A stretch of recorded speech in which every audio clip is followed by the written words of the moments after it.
ለክርስቲያኖ ሮናልዶ ኳሱን የማቀበል ግዴታ የለብንም። ይህን የተናገረው እንግዲህ ፍራንሲስኮ ኮንሴሳኦ ነው። ሙሉ ንግግሩን ላጋራችሁና ሀሳባችሁን ኮሜንት ሴክሽን ላይ አስቀምጡልኝ። ቪዲዮን ኮፒ ሊንክ፣ ላይክ እና ፎሎ ማድረግ እንዳይረሳ። ፍራንሲስኮ ኮንሴሳኦ እንደተናገረው ከሆነ ጎሎችን በማስቆጠር ኳሶችን በመጨረስ እንደ ክርስቲያኖና ተጫዋች አለ ብዬ አላምንም። ነገር ግን በጨዋታ ላይ ኳሱን ለክርስቲያኖ የማቀበል ግዴታ የለብንም። ለምሳሌ ስለኔ ብትጠይቁኝ ኳሱን ላቀብል የምችለው አጠገቤ ላለ ሰው ወይም ደግሞ ላልተያዘ ተጫዋች ብቻ ነው። እግር ኳስ ላይ ረጅም የማሰቢያ ጊዜ አይኖርም። ለክርስቲያኖ የማቀበል ግዴታ የለብንም። ከዛ በተጨማሪም ክርስቲያኖ እዚህ እየተገኘው እንደ ሌሎቹ የብሔራዊ ቡድን ተጫዋቾች ቡድኑን ለማገዝ ነው። ክርስቲያኖ በ41 ዓመቱ እዚህ መገኘቱና ጨዋታዎችን ለማሸነፍ ያለው ፍላጎት ለኛ ትልቅ ምሳሌ ይሆነናል። ክርስቲያኖ በእግር ኳስ ህይወቱ በጣም ብዙ ነገሮችን አሳክቷል። አሁንም በጣም ብዙ ነገሮችን ማሳካት ይፈልጋል። ይህም ለኛ ትልቅ ምሳሌ ይሆነናል። ነገር ግን ክርስቲያኖ እዚህ እየተገኘው እንደ ሌሎቹ የብሔራዊ ቡድን ተጫዋቾች ሀገሩን ለማገዝ ነው ሲል ፍራንሲስኮ ኮንሴሳኦ የተናገረው። ንግግሩ እንግዲህ ይህንን ይመስላል። እናንተስ በዚህ ላይ ምን ትላላችሁ? ሀሳባችሁን ኮሜንት ሴክሽን ላይ አስቀምጡ።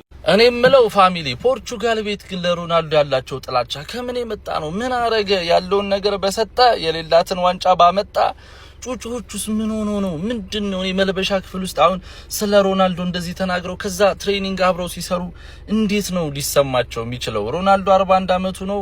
የድሮ ሮናልዶ የለም ምናምን ይሁን ማክበር አለብህ። በባሌም በቦሌም ሲኒየር ተጫዋች ነው።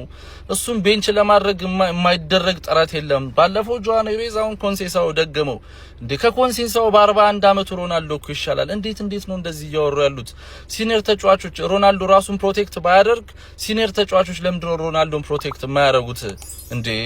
ሜሲ የሆነ ሰው ዲስሪስፔክት ቢያደርገው አገር ይበሉሃል። አገር ሲኒየር ተጫዋቾች ይበሉዋል። እና ምንም ከአሰልጣኙ ፕሮቴክሽን አያገኝም፣ ከተጫዋቾች ፕሮቴክሽን በአንድ ድምጽ ነው ሮናልዶ ዲስሪስፔክት እየተደረገ ያለው። ፖርቹጋል ቤት መልበሻ ክፍሉ እንዴት ሊሆን እንደሚችል ኢማጂን ማድረግ ነው ያቃተኝ። ወደ ቤንች ለማውረድ በጣም እየሞከሩ ነው። ቀጣይ ጨዋታ ቤንቹን ላንዳውን እየፈራው ነውና በጣም ቤንች ሆኖ ደግሞ ከገባ ማለት ነው ሮናልዶ ነው ችግሩ ለማለት ነፍሳቸውን ሰጥተው ነው የሚጫወቱትና ምንድነው ይሆላ ጥላቻ? በቃ ድሮ አቋሙ ላይ ነው የለም፣ ግን እስካሁን ላደረገው ነገር ክብር ይገባዋል። እግዚአብሔርን በጣም እኔ እንጃ ምንም ፖርቹጋል ምንም ነው ግራ ሊገቡኝ ያልቻሉት። እስቲ ኮፒ ሊንክ ሪፖስት ያደርጋችሁ የእናንተን ሐሳብ ደግሞ ኮሜንት ላይ። ለክርስቲያኖ ሮናልዶ ኳሱን የማቀበል ግዴታ የለብንም። ምን የተናገረው እንግዲህ ፍራንሲስኮ ኮንሴሳኦ ነው። ሙሉ ንግግሩን አጭር ምን ያደርጋል የቁጥቋጦ ስር አለ። አንቺ ሜትር ከ20 ምን አባሽ ነው? ቂጤን ቅመሉኛልሻ ዱቄታም የሾርት ልጅ ምን አባሽ ነው የምትይው? እኔ እኮ ድንቁ ዳክዬው ሾርቱ ከዚህ ክለብ ይደለታ አልኩኝ። ሾርት እኮ የሸይጣን ልጅ እኮ ዓለም ያበላጨው ሾርት አንዴ አጭር አንዴ። አላህ ስራችሁን ይስጣችሁ። ፍራንሲስኮ ኮንሴሳኦ ምን አለ? ለክርስቲያኖ ሮናልዶ ኳስ የማቀበል ግዴታ የለብንም። ለማን ነው ታዲያ ማቀበል ያለብህ? ወንድሜ ክርስቲያኖ ሮናልዶ እኮ ነው አጥቂው። ለአጥቂው ኳስ የማቀበል ግዴታ የለብህም። ምን አይነት ፋሽን እንደመጣ ፖርቹጋል ብሔራዊ ቡድን ውስጥ ግራ ገብቶኛል። ንጉሱን ምን አርግ ነው የምትሉት? ሮናልዶዬ በቃ ማርቲኔዝ ይውጣና እነዚህን ኮተት ተጫዋቾችን ማለት ነው አሰልጣኝ ሆነ ልካቸውን ብታሳያቸው ደስ ይለኛል። ሃምብል ሆነ ክርስቲያኖ ሮናልዶ በጣም ሃምብል ሆኗል። ምድረ ኮተት ሁላ ማለት ነው። ማን ነው? ፍራንሲስኮ ኮንሴሳኦ። አንተን ያወቅነ በጎቱ በሲያር7 ነው። እንኳን አንተ ፖርቹጋል የምትባል ሀገር ያወቅነው በክርስቲያኖ ሮናልዶ ዶ ሳንቶስ አቬሮ ነው። የፖርቹጋል ፕሬዚዳንት ዓለም ላይ ካለው እውቅና በላይ ክርስቲያኖ ሮናልዶ ነው እውቅና ያለው። ስለዚህ ከምድረ ፖርቹጋል ከሀገሪቷ ራሱ ዜግነትን ሰርዞ የማባረር መብት ያለውን ጎቱን ሲያር7 ልታከብሮ ይገባል። አጥቂ እስከሆነ ድረስ ኳስ የማቀበል ግዴታ አለብህ። የታባህን የተማርከው። ለማንኛውም ኪሊያን ኤምባፔ ባለፈው ምን አለ? ሊዮኔል አንድሬስ ሜሲ ከክርስቲያኖ ሮናልዶ ዶ ሳንቶስ አቬሮ እኩል የዓለማችን ምርጡ ተጫዋች ነው። 2 ጎል በማግባቴ ታለንቴን አሳይቻለሁ ብዬ አላስብም። ከዚህ በላይ ማድረግ መቻል አለብኝ አለ ኪሊያን ኤምባፔ።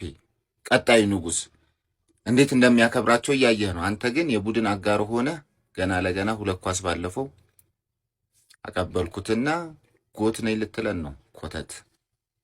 ኮተት ነው። ፖርቹጋል ንገናኝ ብቻ።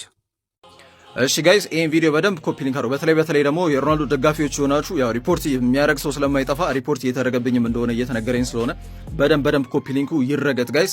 ሌላ አንድ ውርጋጥ ተገኝቷል በብሔራዊ ቡድኑ ማለት ነው። ለሮናልዶ ኳስ የማቀበል ግዴታ የለብንም። ፍራንሲስኮ ኮንሴሳኦ እኔ እዚህ እግር ኳስ ክለብ ውስጥ ትልቅ ጋኔል ሰፍሯል ባይነኝ የሌለ ጸበል መረጨት አለበት። ኤኒዌይስ ኮፒ ሊንክ እያደረጋችሁ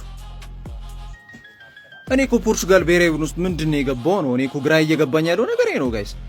ፍራንሲስኮ ኮንሴሳው ደግሞ ለሮናልዶ ኳስ የማቀበል ግዴታ የለብንም ብሎ ተናግሯል።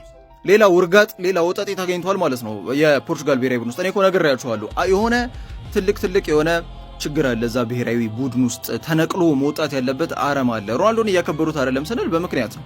አንድ ግለሰብ ብቻ የዘራው ሳይሆን እንደ ሙቭመንት እንደ ካምፔን እንደ መፈክር የያዙት ያሉት ጉዳይ ሆኗል ማለት ነው። ጉዳዩ አሳሳቢ ነው ጋይስ። ፖርቹጋል በዓለም ዋንጫ የመጀመሪያ ምድብ ጨዋታን ከዲሞክራቲክ ሪፐብሊክ ኦፍ ኮንጎ ጋር አንዳች ሰዓት ከተለያየች በኋላ በቡድን ውስጥ ባለው የኳስ አቅርቦት ወይም ሰፕላይ ጋር በተያያዘ እንዲሁም የጨዋታ ስልት ዙሪያ ሰፊ ትችቶች ሲሰነዘሩ ቆይተዋል ማለት ነውና ባለፉት ቀናት ላይ ፒኤስጂ አማካኝ ጆao ኔቬዝ ሮናልዶ በቡድናችን ውስጥ እንደማንኛውም ተጫዋች ነው ኃላፊነቱን ሊወጣ ነው ያን ብሎ ቀባጥሮ እንደነበር ታስታውሳላችሁ። አሁን ደግሞ ፍራንሲስኮ ኮንሴሳው በተለይ ኳስን ለሱ የመስጠት ግዴታ የለብንም ማለት ምን ማለት ነው? ምን ማለት ነው? ኳስን ለመስለሱ እና ለማለት ሰጥ ነው ታዲያ ለጎንካሎ ራሞስ ልሰጥ ነው ወይስ ሃላንድ በቡድን ውስጥ አለ? ምድሮ ደግሞ የማይክ እና በጣም ነው ግራም ያጋባው ጋይስ። ሌላ ውርጋጥ ተገኝቷል። ለቃሌ እጠነቀቃለሁ ያው ከዚህ በላይ አልሄድበትም እና የ41 ዓመቱ አጥቂ አሁንም በልምድ ወቅት የሚያሳየው የተነሳሽነት ለወጣት ተጫዋቾች ትልቅ አርአያ መሆኑን ኮንሴሳው ግን አልደበቀም። የመጀመሪያው ጨዋታ ላይ ሮናልዶ ኳስን መንካት የቻለው 25 ጊዜ ብቻ እንደነበር ታስታውሳላችሁ። ግን ኳሱን ለሱ የመስጠት ግዴታ አይሰማንም። እኔ ሁልጊዜ ኳስ ማቀብለው የተሻለ ነፃ ቦታ ላይ ለሚገኝ የቡድን አጋሪ ነው ብሏል። ሂዱበት ጋይስ፣ ኮሜንት ላይ ይመቻችሁ።